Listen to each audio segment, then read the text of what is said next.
Hello and welcome back to the Idiots Talk Ball podcast. Today we are going to do our big boards and we're going to be hitting our final mock drafts. And to end it, we're going to be talking about our three biggest draft crushes. So, are you guys ready to hop into these big boards? Yes. Yeah, absolutely. All right, let's go. Welcome back, Boof. Yeah, welcome back. Thank you. All right, Are we You gonna starting with me? start off? Yeah. I mean, it's the first slide, so I guess we have to. Yeah. Okay. So Will Anderson won. Just let me know. Okay. First, let me know if there's like any gripes you have. Okay. Do you want me to read it off? Yeah, you can read it off. All right. Bet we got Will Anderson.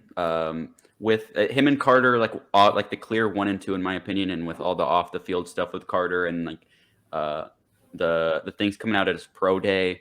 Will Anderson surpassed him, but if you have Carter there, he's still going to be generational as well. Tyree Wilson is, like simply put, just a monster. The only like really flaw I see in his game is just like he's not like as smart as the other guys, but that's something that can be taught, and in the right scheme that can like you can. He's smaller, but you can put him inside. You can just bull rush anyone. He's a speed rusher.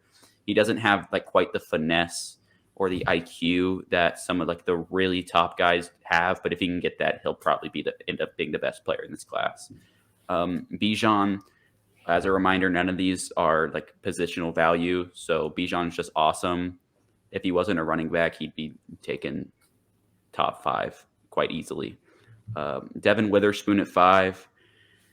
He's just really good. He's really tenacious, great man defender, but can also play zone. I'm interested to see where he goes because I think the scheme will kind of direct where his rookie year goes. We'll get into where I mocked him later. Peter, if you're playing him I have him as like an O-line for a reason, because if you're talking about strictly tackle, you're probably moving him down this board, and he's probably not even the number 1 tackle. But as a guard, he's like clearly going to be awesome, or could be awesome. But also that versatility makes him a lot better. So you can play tackle. You can feel fine with him being at tackle. But he's going to be the best as a guard, and he's really good at that. And then we have our first quarterback. And this was, I probably should have edited this. I made this like a week ago. CJ Stroud, who's like really good on the football field. He Not in the gets classroom. reads. He has a great arm, and he's semi-athletic, but you got an 18% on his. Yeah, or I think it was the 18th percentile, but they just were. Yeah, but saying it like that. Even if I were to edit it, he probably wouldn't move down all that far, just for the simple fact that like you see him good, like you watch him and you're like, this guy is good. He's clearly not an idiot out there. He's actually probably, besides Bryce Young, the most calculated quarterback in the class. So it's not like you can see how stupid he is, and that's where like his test is reflected on his play. I don't know what happened, but yeah, if I could edit it, I can edit it. I'm not going to. I would move it down. Then we have Bryce Young, who is very good, just small. That's really about it. His pocket presence is awesome. He can create out of structure. The only thing is, in structure, his size and he wants to get out of structure. That's where he's most comfortable.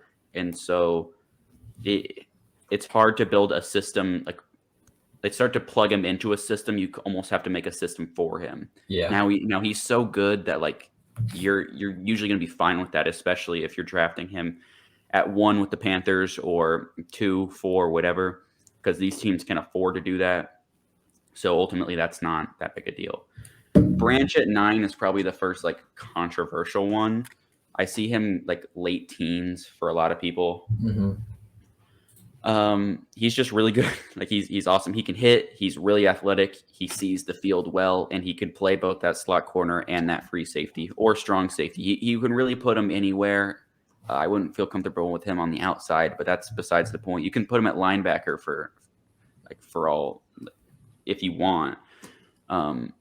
Yeah, I would love him as a Viking. He won't be a Viking, but he's great. He also went to Alabama. It's just good to bet on Alabama DBs. Then we have Christian Gonzalez, who is my third DB on the board. He's very smooth, great hips, all that, and great in zone coverage. That's my top 10. Any notes on that? It's pretty solid. I probably have Anthony. I think I have him in my top 10. I probably don't. That's the only person I would move up just because of the pure athleticism. But I think that's pretty solid. I think so. I mean, to get into that, and then obviously at 11, I think the reason he's not above some of these guys is, for me, the top 10 is very clear. Like, you can put these in any sort of order, but I think this should be the consensus top 10 for every single person. Maybe take out like Branch for Richardson or something. But like, these are guys that you draft them in the top 10 and you're pretty comfortable you're going to have, like, these are all Pro Bowl caliber type of guys, like guys that I could see going to the Pro Bowl like within 2 years even. So maybe not the quarterbacks as much, but they're quarterbacks. And while I said there's no positional value, I mean, come on. Do we want to just read through the top 10 and then for the rest we just pick out some guys that we like to give our explanations for, just so it moves a little bit more fluidly? Yeah. Not saying that you're slow, just saying. No, go ahead. Yeah. No, I was saying, just do that. JPJ at 12, I really like him. Honestly, I think in a lot of other draft classes he could be in that top 10. Quentin Johnston is my first receiver off. And then you kind of hit a dead spot. So I think after Quentin Johnston is where I'm like, all right, these guys I don't really like all that much. Paris Johnson's cool. Miles Murphy's cool. Jackson Smith-Njigba's cool. Levis is the only, like, the next one that I'd be intrigued in, and that's only because he's a quarterback.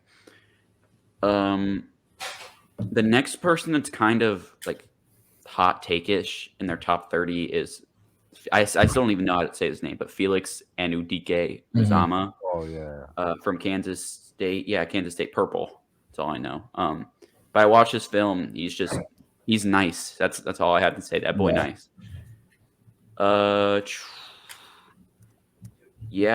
Mayer over Kincaid seems to be a hot take, but honestly, I'm kind of just riding the Mayer since Mayer's been the guy for so long, and I don't think. My theory is guys that rise in the last 2 weeks of a draft cycle over guys who have been the consensus number one at their position for months or even years, like Mayer has been. Usually that's sort of fluky. So I'm riding with Mayer. Usually smoke. Sorry? It's usually smoke when they're just flying up. But did y'all have any gripes or anything in the top? Like, did I snub anyone? No, I don't think so. Anyone too high? No, I don't think so. I'd probably have Young. Well, I mean, you addressed the Young over Stroud thing, with the testing and whatnot. So I don't know. I like it. Awesome. Did y'all want to go to Bennett's then? All right. So I have the exact same number 1 and 2, maybe even 3 as you. I think those players speak for themselves. I'm not going to touch on it that much. I do think Jalen Carter will fall, not significantly, but he's going to fall out of the top. Actually, I have him going 5, but I could see it fall out of the top 5 just because of his history. But I still think he's probably like one of the best players. I think I don't know if you said it as a 1A, 1B. I really have him and Anderson as a 1A and 1B. But 4, I have Bryce Young. I personally just think Bryce Young's a better playmaker than CJ Stroud. CJ Stroud's had probably one of the best wide receiver cores in college football throughout his entire career, whereas Bryce Young really, other than Jameson last year, hasn't really had anyone notable. CJ Stroud's still at 5. I think that 18% on the S2 test doesn't really hurt his stock at all. He's a great player. He took a step up when he was playing the best defense he's ever played in his entire career, which was Georgia. Bijan at 6 is if he wasn't a running back, Bijan, like you said, would be the first player taken off the board. CG is my favorite cornerback prospect in this draft. I just like watching him play. I think he would fit. I have him mocked to the Lions. I think he fits in there really well. I think he's a day one starter. Mhm. I got Peter at 8. Like you said, he's not a tackle. He's a guard, but he could still be a super solid guard. AR at 9. I think he's the best athlete in this class. I only don't have him at 1 because he's not a day one starter. He's going to have to sit for at least a year, maybe 2, to get his accuracy down. But seriously, I think that he could possibly be the best player in the NFL within like 5 years. He is super boomer bust though. It seriously depends on the team that drafts him. If he gets drafted to a horrible situation, he's going to be the worst quarterback in the NFL. Witherspoon at 10. He's such a good corner. I think you touched on it pretty well. Who else am I going to say? Oh, yeah. Simpson at 22. The speed that he has as a defender is really important. As a linebacker especially is very important. This year especially, his stuff in the run game is crazy. He gets to the quarterback extremely fast. I don't remember what game it was, but there was a game where he was on a blitz and the quarterback didn't even see him coming. Like he completely blindsided the corner. The tackle missed him completely too. This isn't me talking up a prospect. This is me talking down one, which is Lucas Van Ness, who I have at 26. I really don't see the hype. Last year there was some prospects that people say were made by PFF. I feel like Lucas Van Ness is a prospect that was completely made by PFF. I really didn't hear any hype about him until like maybe mid-January. Deontay Banks is another guy I'm not too high on. Deontay Banks, though, is a guy that I feel he gets the job done, but he doesn't do it exciting, which sounds bad for me to say. He doesn't do exciting things, but I like to see those things from corners. He gets it done, especially in college. Yeah, he's a good cover guy, though. Like from what I saw, he covers his guys, and the quarterback will try to throw them up, and they won't get it, which is amazing. It's just not exciting. Josh Downs is another guy that I love. I would love a trade back and for us to draft Josh Downs. I think he could stretch the field for us, and also I want us to draft Drake May next year, so that would be a perfect piece for Drake May. And then I have some honorable mentions. I have Jahmyr Gibbs, who is so fast. I don't see him falling out of the first, but if we were to somehow trade down and get a second-round pick, Jahmyr Gibbs replacing Dalvin Cook would be awesome. Mm-hmm. Mazi Smith is also someone I haven't watched a lot on, but I know you're extremely high on him. And I know I think Brev's pretty high on him too. Yeah. And then I have Garrett Williams. Garrett Williams is one of my draft crushes. I think that he's super good. He reminds me a lot of Andrew. Watching his tape, he reminds me a lot of Andrew Booth coming out, where they have these extremely exciting plays. I can't recall who it was against, but there's a play where Garrett Williams jumps probably like 5 feet in the air to swat down a pass. I had another one, but it didn't load on, and that's DeJuan Jones, who's just giant. And I believe he had a pretty good Senior Bowl too, right? Yeah. Yeah, he had a pretty good Senior Bowl. So I'm going to have to remove the big boards real quick because when we put them on, it didn't load the changes that we made. So I have to remove it, and then I'll put it back on real quick so that we can see Silas's. All right.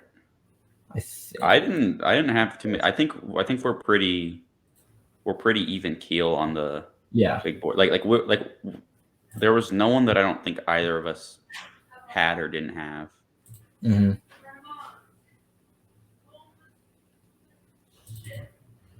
Okay, let me see if this loads. Okay, yeah, there we go. All right, I'm gonna step out for a second. I'll be right back. All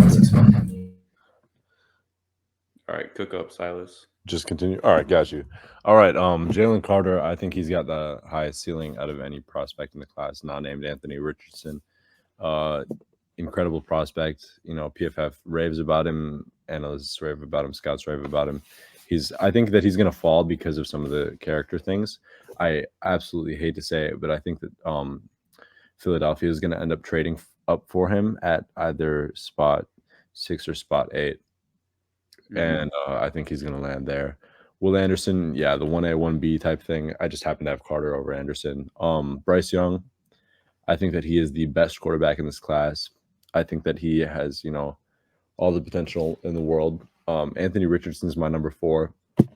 He's got an unbelievable ceiling, but also it's kind of just, you know, will he reach that?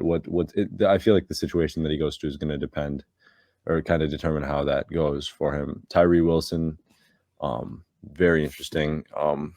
You know, I like his yeah. Was it Bennett that was talking about the bull rushes, or was that you? That was me. That was you. Yeah. So I don't know. He's a very interesting prospect, but I like him. Bijan Robinson. If he wasn't a running back, I'd say that he would go top 5, and I think that he could even go in the top 10 as it stands. Christian. Okay, let's see. Devon Witherspoon. Wait, is it Devin or Devon? I don't know. Flip a coin for it. Devin Witherspoon, Devon Witherspoon. I don't know. Doesn't matter. Yeah, it doesn't matter. I don't know. He's a great corner. JSN. There were speed concerns there, but the explosiveness and the agility that he showed really kind of alleviate that. Christian Gonzalez is unbelievably physically gifted, and then I have CJ Stroud at the very end of the top 10. I really do think that he's a really good player, but the entire S2, you know, the cognition scoring thing was really weird. That entire process I found to be just, I don't know, bizarre. Really, yeah, it doesn't make any sense. You know, half the teams in the league have access to this data, and he, you know, is the only spoken of in such a manner in terms of like his poor scoring. And I don't know who would leak that unless, you know, it's been looking for him to fall. So yeah. Beyond that, I really like Miles Murphy, Zay Flowers. Michael Mayer is my tight end 1 in the class. Lucas Van Ness, we talked about a minute ago. I don't see it as much either. And another prospect I don't see it as much with in terms of like the PFF brain hive mind is Quentin Johnston. I don't understand the just kind of the overall opinion on him there. I was gonna ask you about that, and I guess you said you don't understand it, so I guess we'll try and make you understand. The thing that I've been saying is like elite body control plus elite size plus elite athleticism probably equals elite. And if he can get, if he like honestly could just learn how to track the ball and catch it with his hands, he would be maybe a top 5 guy in this class. His body control is probably the best part of his game. And you're saying that about a 6'4", 200 guy. Like he's crazy off the line, especially. He only has one move though. He only got that one spin move though. But it's not even about his agility. It's the fact that like he is like when he is going up to get the ball, it's so smooth and off the line. Like he doesn't have to just like shove people. He can just shove people off of him. But it's not even like a crazy footwork either. He's just so fluid with his motions, which you don't usually see out of big guys. The way he moves, I'm not saying he is Julio, but the way he moves is much like Julio. Okay, it's good to know. I don't know. I just I wasn't super impressed by the wide receiver class beyond JSN and then Zay Flowers. And I really didn't know what to make of him as a prospect. I love DeJuan Jones. Oh my God, 6'8", 350 pounds or whatever he is. That is hilarious. He's gonna be bullying kids, dude. He's gonna be. I mean, does that make him immediately the tallest tackle in the league? Maybe, yeah. I thought there was that one Hawaiian guy. I don't know his name. Well, can you help me understand the Darnell Wright hype? Because he seems like another one of those guys who just skyrocketed PFF boards like late in the draft process, and now everyone's starting to kind of be enamored with him. Yeah, he plays bully ball, and he's really good at it. He's got a couple of technical issues, but he's going to be really valuable to a team like Pittsburgh, for example, or Tampa Bay if they were to go draft an offensive lineman. I really think that he'd perform really well in a couple of schemes like that. Mm-hmm. Okay. Did we want to get into mock drafts now then? Yeah, are you gonna pull that up? Should we start? We could just start with silences. Yeah. So Yeah. I have the Vikings trading up for a QB. That's the most notable thing in the top 10. I mean, Bryce Young at 1 overall, although there's like the weird Levis movement in the sports books. Will Anderson to the Texans. And then I think the Titans trade up to 3 for Anthony Richardson. Levis goes 4 overall to the Colts. Tyree Wilson goes number 5 to Seattle. Witherspoon to Detroit. They just sent Okuda to Atlanta. They've got issues at the position. And then I think that the Vikings trade up for Stroud at 7. Las Vegas seems to be okay with rolling with Garoppolo for the next couple of years, and they seem to be content to not go after a QB in this year's draft. I could be wrong, but like everything that I've heard kind of points towards that.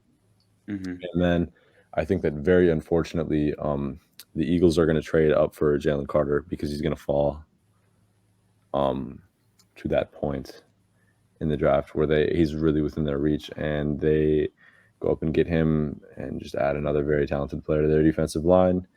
Skoronski to Chicago, JSN to the Falcons, Gonzalez to Arizona, where they traded down to.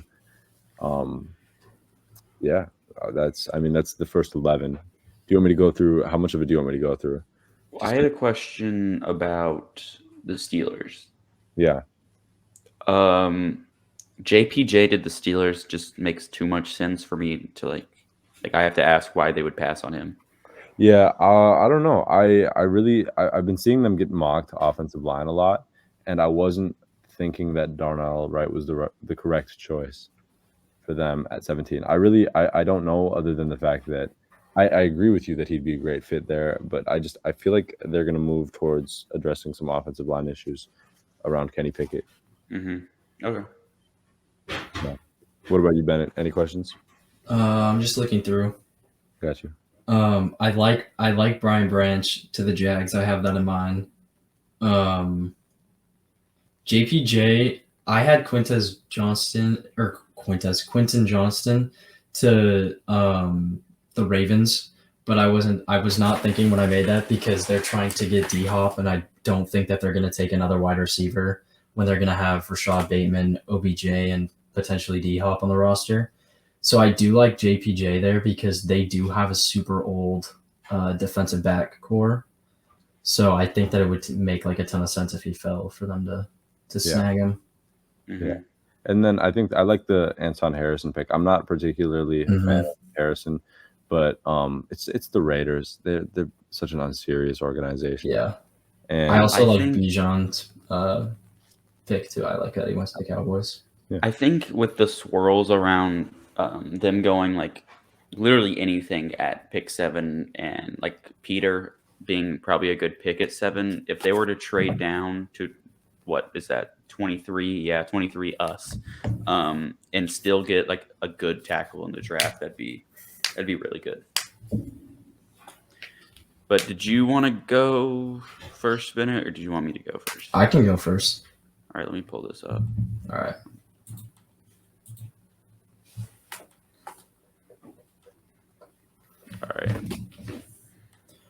All right. So first, obviously, I'm gonna have. I think Bryce Young at 1 is the smartest move for the Panthers. I really don't believe any of this. What would you call it? Like this movement for Will Levis. I think that's complete smoke, and I think it's really funny that they took a Reddit post and used that as evidence for why he would move up to possibly 1 or 2. I think after Bryce Young canceled all his top 30 visits, it was pretty much set in stone that he was going to be a Panther. I think that's like the best team for him to go to, the best position for him to be in, because he has experienced players all around him. Will Anderson Jr. at 2 makes way too much sense. It's D'Amico Ryans. You could get a much better quarterback next year and stack up your defensive unit. I think that D'Amico's going to be able to develop Will Anderson Jr. to be one of the best edges in the league. And then for 3, I feel like it's going to be very similar to the Bears and 49ers trade, when the Bears traded up to get Trubisky, where the Colts are going to be wanting to get their guy, and they're going to have the Cardinals telling them that there's teams calling specifically to get him. So I'm going to have the Colts trade up to 3 and take CJ Stroud, which allows the Cardinals to still fill their giant hole at edge, and take Tyree Wilson. Jalen Carter at 5 is a no-brainer. Seattle needs D-line. They get their D-lineman. I have Christian Gonzalez at 6. I think both of you have Witherspoon there. I think it just makes way too much sense for him to go there. I think he's a scheme fit. I could be wrong. I'm pretty sure he's a scheme fit. I just like the idea of him there a lot. At 7, I have Anthony Richardson. With Jimmy Garoppolo, I think Jimmy G's a good mentor.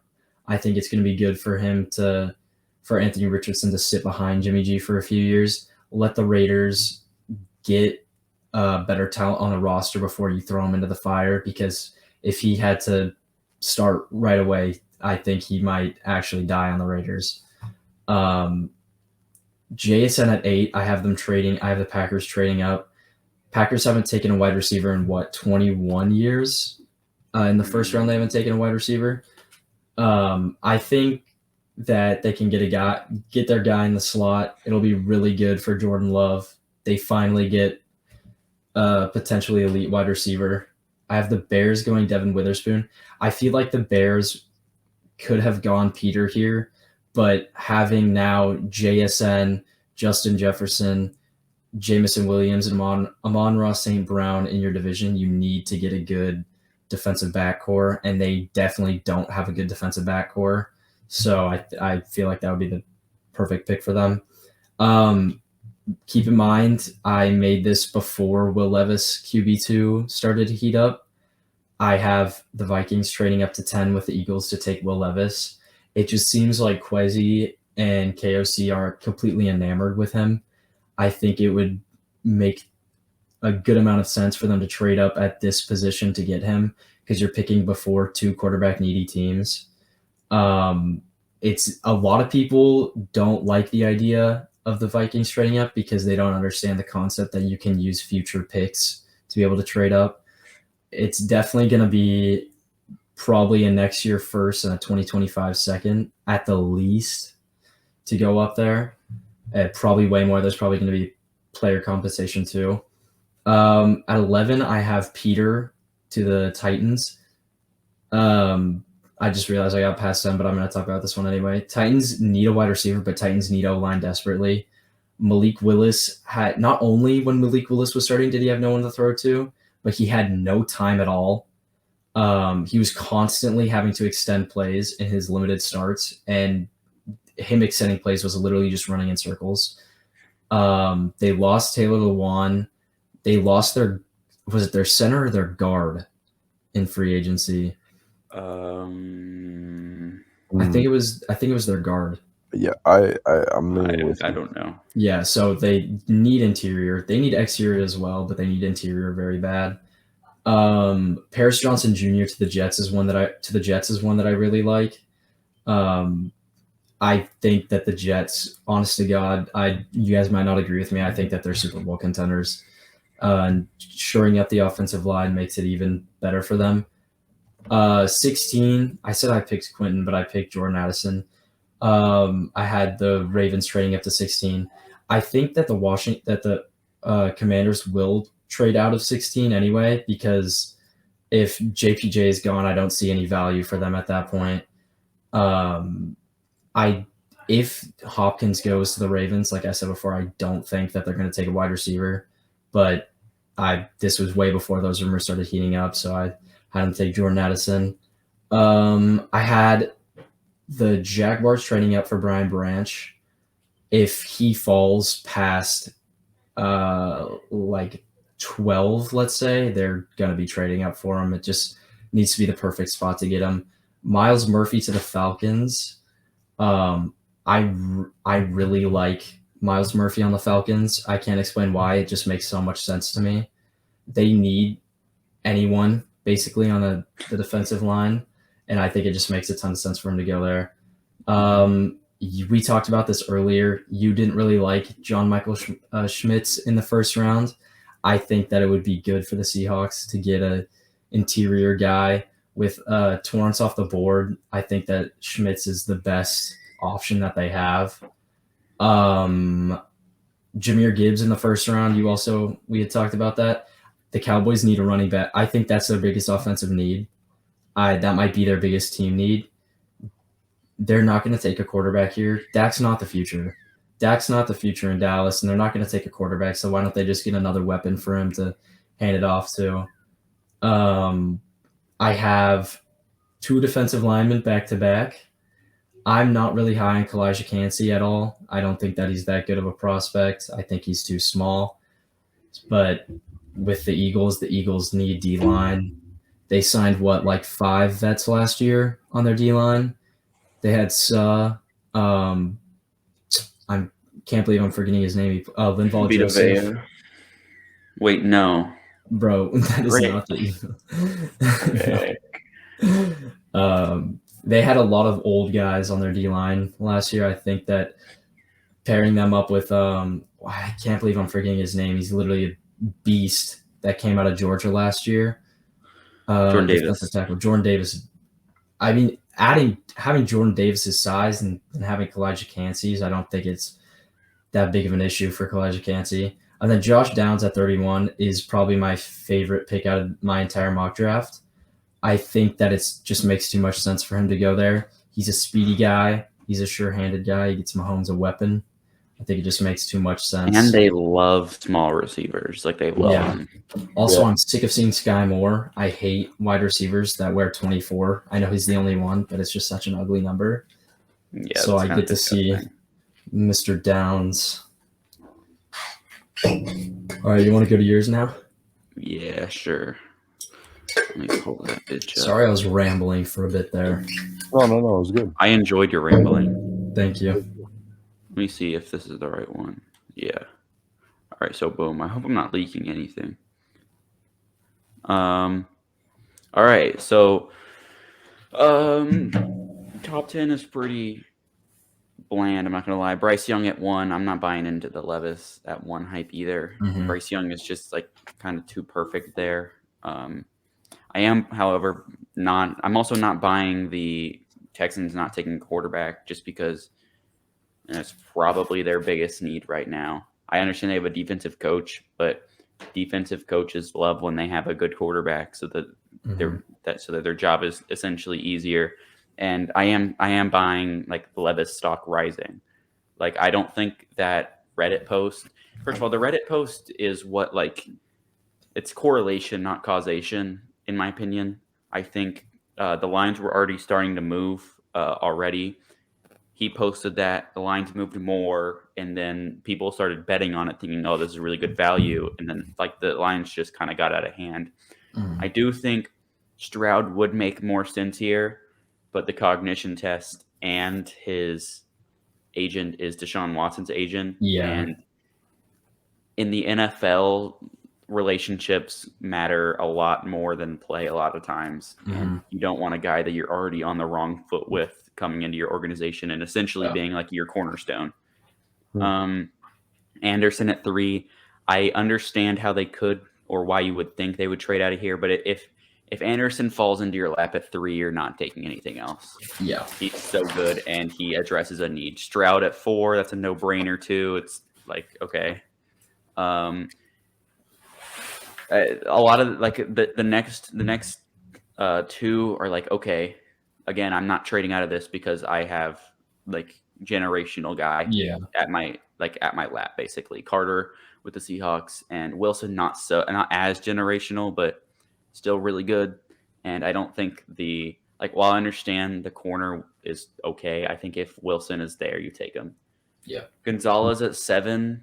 Richardson's been floating around here. Peter's been floating around here. But I think last year, I think they're still trying to compete this year with Devontae Adams because you are paying a lot of money. You did trade for him and give up some pretty rich compensation.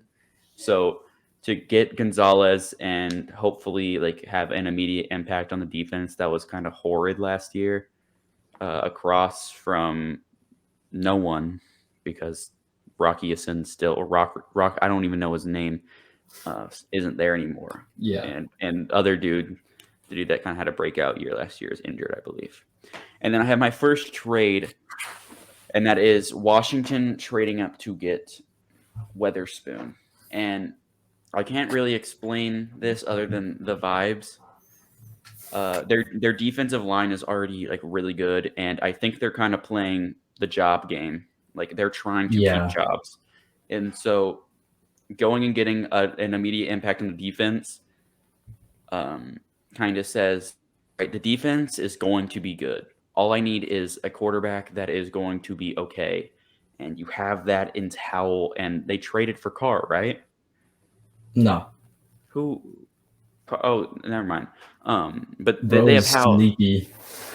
I am. They have Howell and Brissett there, and all they have to do is like not suck, and I think they can go fight for a playoff spot. I only thought Carr because like I thought it was the perfect fit, and they were in it for a while. Yeah. The stupid Saints are so dumb. I hate them. Peter makes sense, and then the other trade is Richardson up to 10, or the Pucks up to 10 to get Richardson, and I think the Bucks aren't looking for a trade up, but if he gets there at 10, they have nothing. They're right now you're looking at Kyle Trask, and it's like if Richardson hits and you still have Evans, you still have Godwin. Your defense is old, but you still have guys there. I think people are thinking it's going to be like a huge rebuild that's going to take a long time. It could be a quick retool with a new guy. You are running a pretty big risk, though, because he's going to have to start day one. Like, you cannot draft and you can't trade up for Anthony Richardson at 10 and say, hey, Kyle Trask, go out there. You're the day one starter. You can't do that. They got Baker, though. No, you can't do that either. You cannot say Baker Mayfield. No. That's worse, actually. That's worse because you know what Baker is. You don't know what Kyle Trask is. These other picks are kind of inconsequential. Like, of course, Tennessee's getting another receiver. I have the Jets trading up over Green Bay again with who is that? Who's 12? I don't know. But they did it, and they got Paris Johnson because they need a tackle. I did that really only because their offense looks great except for that tackle spot. And if they can get another one who's like good, their offense will be really good, paired with an elite defense. Falcons, Zay goes 15 to the Texans. Quentin Johnston goes 16 to the Falcons. I already said JPJ to the Steelers makes too much sense. On to the Lions. We agreed on that. And then Branch of the Eagles. Me and you talked about this on the last video, but like Branch of the Eagles would be just like too nice. It just makes so much sense. I hate the Eagles, but like that would be too awesome. Like their defense would be too good. Giants trading up to 20 with the Seahawks to grab Addison. They do that mainly because the Chargers right there, and the Chargers would very likely snap up Addison, and he's really the last guy, other than maybe Downs, that you're thinking, all right, this guy can come in and be my wide receiver one. And I don't think Downs can be that or should be that. Banks, Chargers are probably just settling there. They could trade out. They could not. I have Brissett to the Vikings just because, I mean, that's probably BPA right there. You look at everybody else, that's BPA. Yeah. Jags go tackle, which is sort of interesting, but on the other side of Cam Robinson, unless like my mind just blanking, they don't really have anybody. So that makes sense with Trevor Lawrence there. Your receivers are already pretty good. You don't need to get one of those. Your defense is okay, and I think they did enough in free agency to say we can keep moving forward with this, especially since they don't have to compete right now. So let me go get a tackle, which is a premium in the NFL, and say, let me just try that. See, I have the Cowboys going Kancey because that's also another position of need. I don't think Gibbs is good enough to go 26. I mean, you look at all the running backs that have gone in the first round the past few years, they've all been like elite. And like not even Breece Hall or Kenneth Walker win in the first round last year. And they're, in my opinion, like not miles better, but close to it than Gibbs. Yeah. I mean, honestly, like with Gibbs, my only thing is I don't know how much I trust him on the ground. Like getting through the tackles, seeing the holes. Once he gets into that open space and into that second level, he's spectacular. That's why he's so good in the passing game and screens and in those little bubbles. But like actually handing him the ball and saying, go make a play through this tackle, hit the A-gap strong. I don't know how much I trust him there. So I can't trust him enough to take him in the first round. And then, the Colts trade up with whoever is at the Eagles at 30 because there's no one there for the Eagles to grab, I don't think. And I think trading back, and they don't need impact players. They already have those guys. So to just kind of just get depth with those late round picks, or even go trade for another player. I don't know. Howie Roseman seems like he could do that. And the Colts, their offensive line is just, they went from having the best offensive line in the league to the worst in a matter of 2 years. And so they just need something. And that's my mock draft. Yeah. It I would like be Van perfect Ness at 27. to the Bills. Yeah. Yeah. Get another overrated white pass rusher in the late 20s, like Epinesa. But, All right, we doing draft crushes? Yeah, let's keep that short though. Yeah, should I go first? Yeah. Okay. First, I got Trenton Simpson. I absolutely love him. I want us to draft him because I think him and Brian Asamoah being a speedy duo would be absolutely insane and nasty and dirty and beautiful. Number 2, I got Jonathan Mingo, later round guy, day 2 guy. I think that he could end up being the best wide receiver in this draft. I hate how people compare him to Laquan Treadwell just because he's tall and he went to Ole Miss. I think they're different types of players. I think he could complement JJ really well. 3, I'm going to go. Ooh, this is tough. Bro, your 3. Stop it. 3, I'm going to go Garrett Williams. Yeah. I have an Andrew Booth jersey on right now. Andrew Booth was my favorite prospect coming out of last year's draft for corner. Other than third favorite, Sauce and Stingley don't count. He reminds me of his game a lot. I think his injury history is a little scary, but I think that with Brian Flores, he could do wonders on this piss poor defense. So that's my top 3. Since you didn't take Bandman, I'll take Bandman. Yeah, that's who I was debating. He's just so good. I watched him for 4 or 5 years at Texas, and he was great in that. Like, honestly, if Zimmer was here, he'd be a surefire pick because he's really good in that like double leg gap blitz. But he flies around. He's a great tackler. His coverage skills are kind of, but when it comes to the run game, when he gets downhill, it's really hard to stop him even as a tackle. So, Parker Washington is my second wide receiver out of Penn State. I think hands down the best hands in the class, no pun intended. Like he made some spectacular catches. He's very fluid in his routes, and he's like twitchy. He's quick and twitchy, but he's small. That's like the only knock on him. But I'd love him kind of opposite JJ. Say we don't get a receiver in the first, grabbing him maybe the 3rd, trading back into the 3rd with our 5th or something, or even the 4th. Like he could slide. He's not like that prestigious of a prospect, but I really like him. Yeah. He'd be a great value pick. And then Do I go another Texas player? No. Yeah. Or you can say You can say Rashawn Johnson. Yeah. That's That so dude. unbelievably real. Dude, hey man, I put a lot of people on.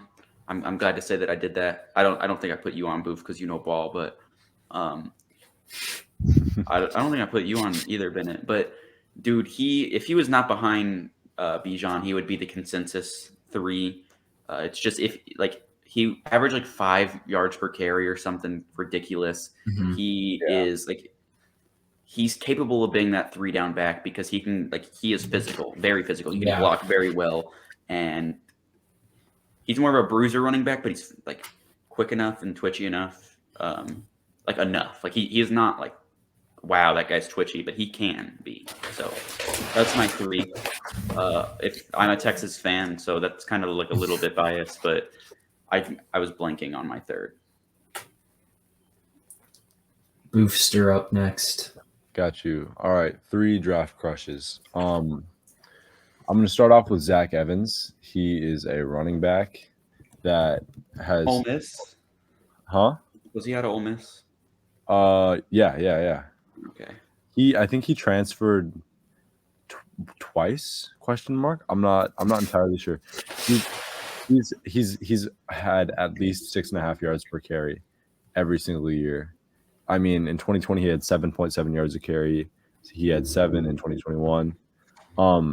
Unbelievably talented. I don't know what the disconnect has been wherever he's played at, but I don't know. Yeah, he was at TCU, and then he transferred to Ole Miss. But yeah, I don't know. I really like him if he as like a kind of a 4th round pick to help replace. So I'm just assuming Dalvin's gone at this point. I'm operating under the assumption he'll be a Viking. Gone. He's very gone.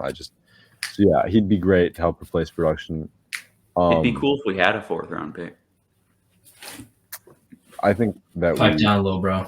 We're gonna end up trading back and acquiring one at some point in the process. But that'd be cool if we do that.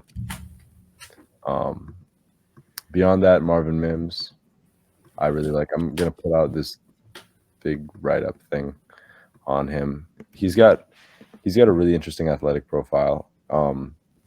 That I was looking at his relative athletic score, and it's like his body type is similar to.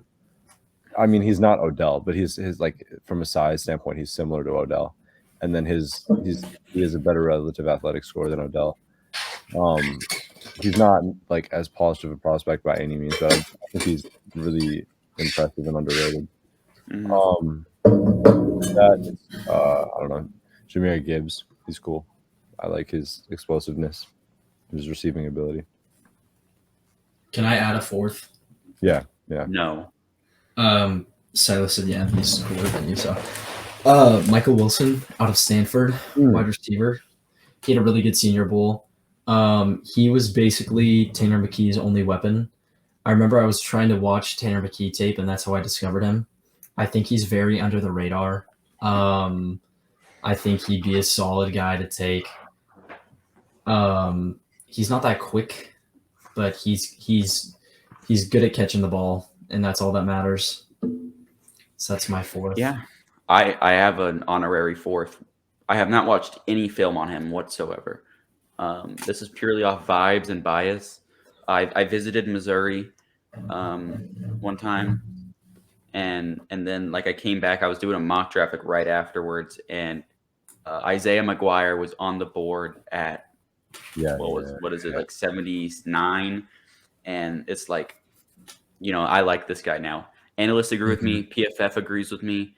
A lot of mock drafts to the Vikings I see have him going, so he's my draft crush just because he's a familiar name.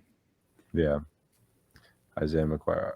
Oh, Zach Evans. PFF has him his 25th percentile in terms of draft positioning is 158, which is around where our pick is after the 3rd round. So that's what, that'd be if he falls that far, that'd be a great addition at that point. If I were to add a 4th, I would go with. I actually had DeMarvion Overshawn on here at one point. Of prospects that I think are going to be available. to us around what 119. Isn't 119 our first pick after 87? I think so. Yeah. If he's there, I don't know how to pronounce his name. Jacqueline Roy, defensive tackle, LSU. That'd be great. I will not elaborate, but that'd be great. Honestly, one guy that I keep seeing after I miss on Roshan Johnson is Keaton Mitchell out of Eastern Carolina, and he has a pretty good PFF grade. Now we're just talking about guys that I don't know, but I see on PFF like quite often. That's very real. What do you guys think compensation could be when we trade Dalvin and possibly Z? Are we thinking just like a fourth? But do you think? I don't think we trade Dalvin tomorrow. I think we trade him on day 2.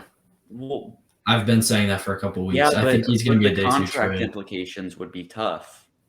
But I mean, I don't. Post June 1 is ideal. I don't right? see teams wanting that though. I just don't see teams wanting that. Included in a trade up, a trade down. He wouldn't be. Would he be included in a trade down for anything? Is that? I mean, potentially. I would rather us like we make our 3rd round selection, use him plus like a 7th or something, get back into the 3rd.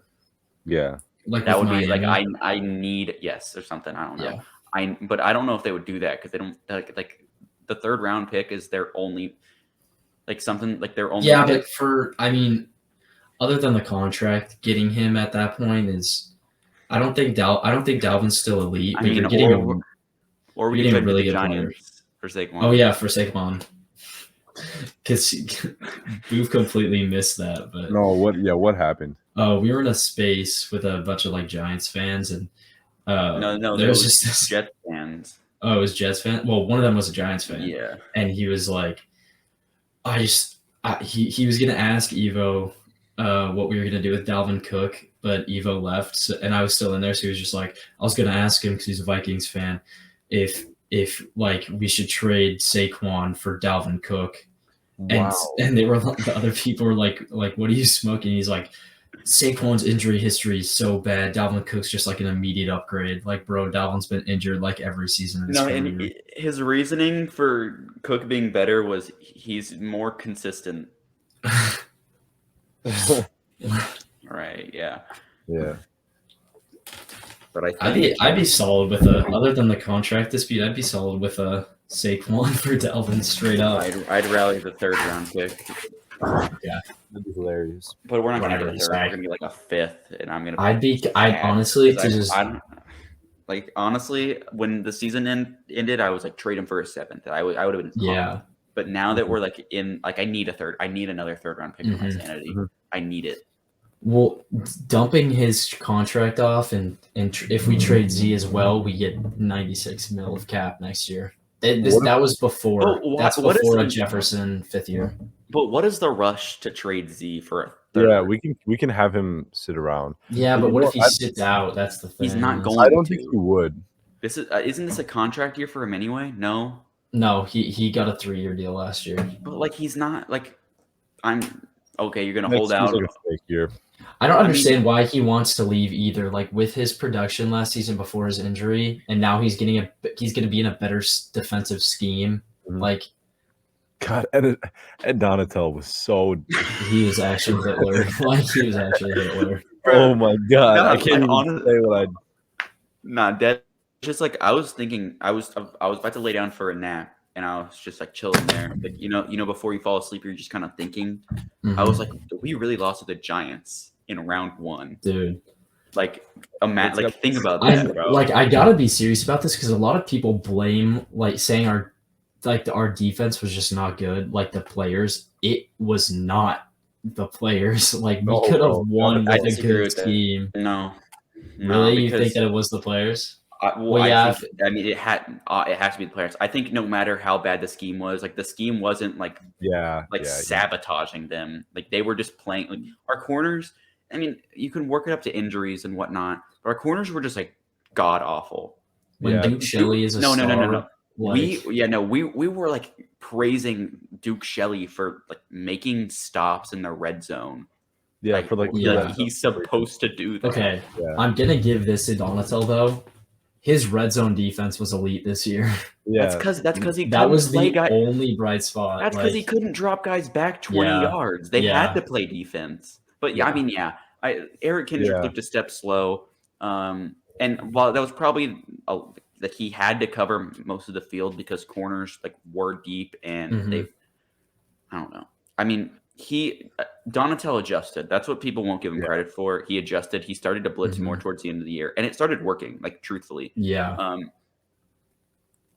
people don't give the Giants offense enough credit. I don't think like their offense played really well. Now that doesn't Yeah. give you an excuse to let Hodgins drop 100 or 300 yards on you combined in 2 games. But unbearable. Dude. yeah, I mean the defense didn't play well, but it was 50-50 the players and Donatel. Now Donatel did need to go, but it wasn't all Donatel like it's worked up to be. Donatel was a dementia-riddled old man who had a playbook that consisted of the same thing copy-pasted to a ton of pieces of paper, and it was all stapled together. And then he was given Pizza Ranch workers and told to go make it. Dude, I mean, yeah, it was old people with old coordinator running old scheme. Like, yeah, I just like oh my god. I don't understand. Eric Kendrick's step back was so bad. You know what Because pissed I me off? watched him in coverage. I went to the Chargers game in the 2021 season, and he was not bad in coverage. And No, he that was his best horrible game in as a coverage. Viking. That Chargers Yeah. game was insane. That shit was But crazy. you know what pissed me off the most about Donatel? It wasn't the fact that he sucked. That was bad. But Vikings fans or Minnesota fans, because I guess that's topical right now, like yearn for excuses. They yearn for them. Like they need an excuse.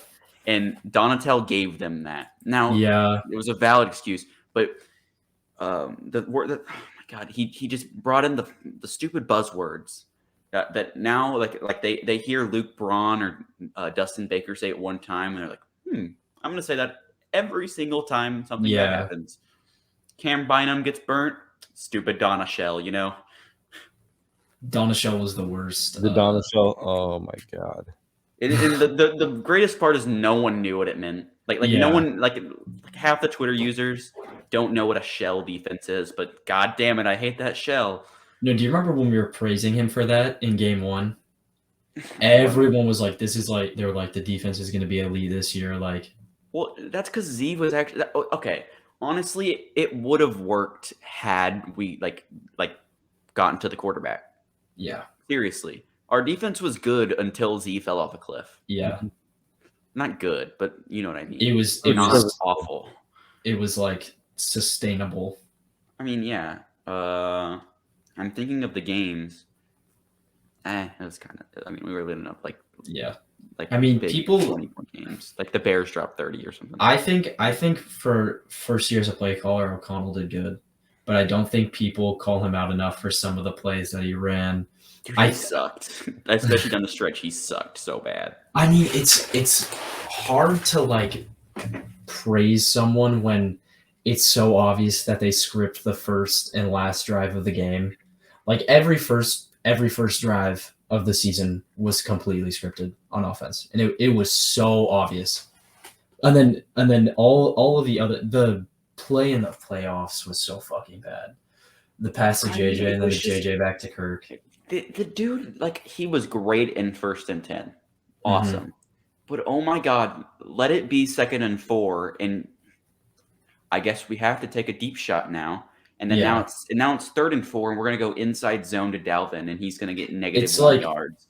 I feel like this year his play calling is going to step up significantly. It should. Because he knows what he's doing now.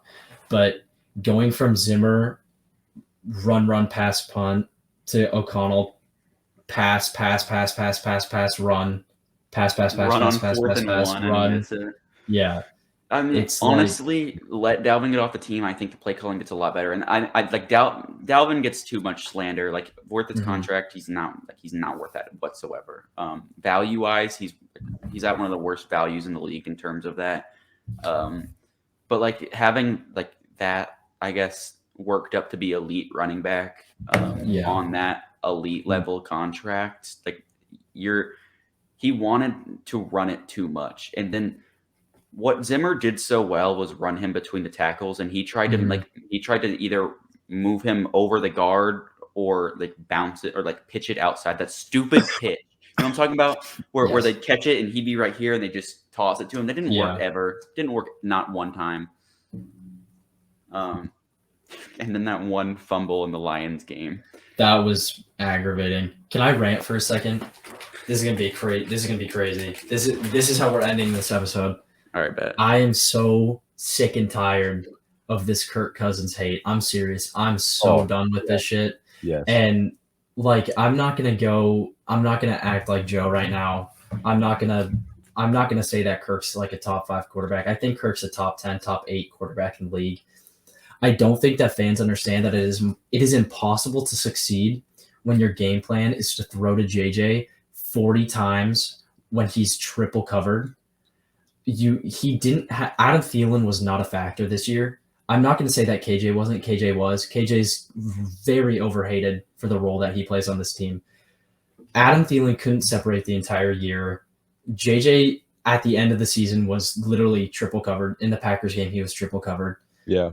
Dalvin started to kind of shit himself down the stretch. Mhm. The O-line got destroyed completely by the end of the season. What else?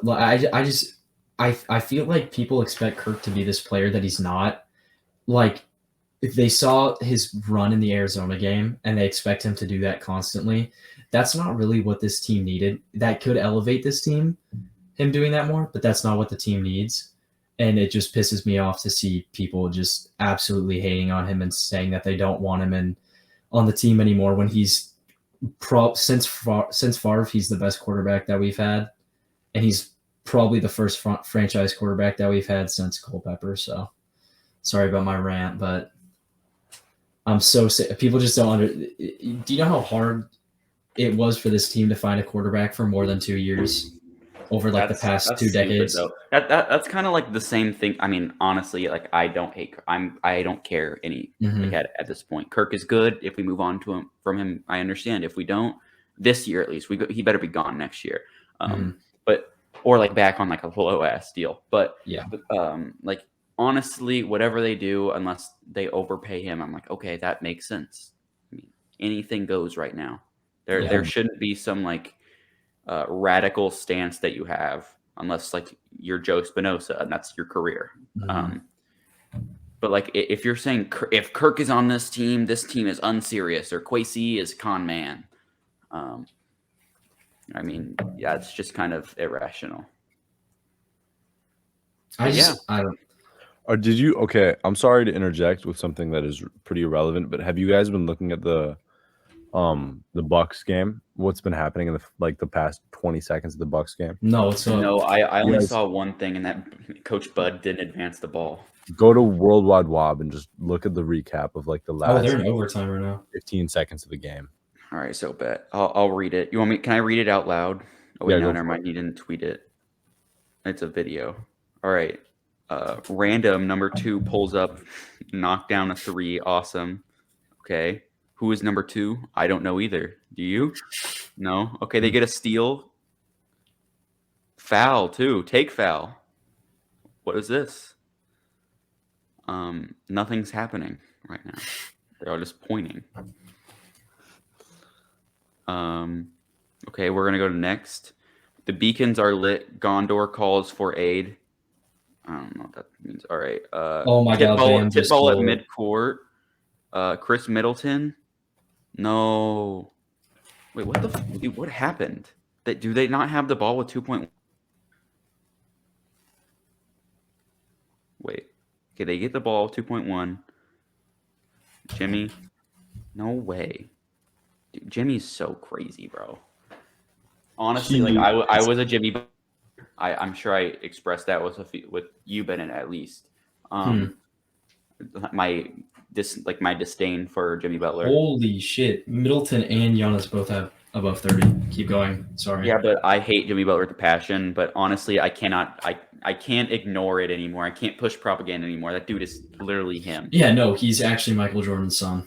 Yeah. No, he's not. Yeah. That's Ant. Yes, Remember? So is Ant. They both are. Ant is too. Dude, Ant's a little bitch. Shut the fuck up. But yeah, Shut is that it for us? I guess, yeah. I think that was solid. Yeah. Are we? So this is coming out on draft This day. is on draft day. Yeah, And then it's draft day. be peeping on Friday. Yeah, Because wait. we doing a reaction. Before this is you, the next thing on Friday. yeah, well, we're me and Bennett were talking about it. You never responded. But we missed it. My fault. But we were talking about like immediately after the draft, like after pick 32 is in, we come on here and we just give our initial reactions, and it would be a lot more, I think, entertaining than this. Like this was more of like a presentation at school. Mhm. Like, Yeah. it was very bland. But that was like raw emotion, especially if we do something bad. Oh that would my be, God, If that we would take be Hendon awesome. Hooker, I don't know if I'm going to be able to Hendon come Hooker. on. No, Right. you would have to because then we're greenlighting anything and everything. You know, usually like I said it at the beginning, like only casual cursing. Mhm. Nah, we're green light, bro. You Yeah, can just go yeah. off. I'm not going to lie to you. I'm starting to warm up to the idea of Hendon Hooker. I know that sounds horrible. Shut up, dude. No. Literally stop talking. Okay, actually, if we do something bad, Santana's coming on. Oh, for sure. For sure. Like he is. He's coming on. Yeah. Like, I'm especially ready for if that. we draft Hooker, like that would be Yeah. awesome. All right, but yeah, we're out of here. All right. Friday. Friday.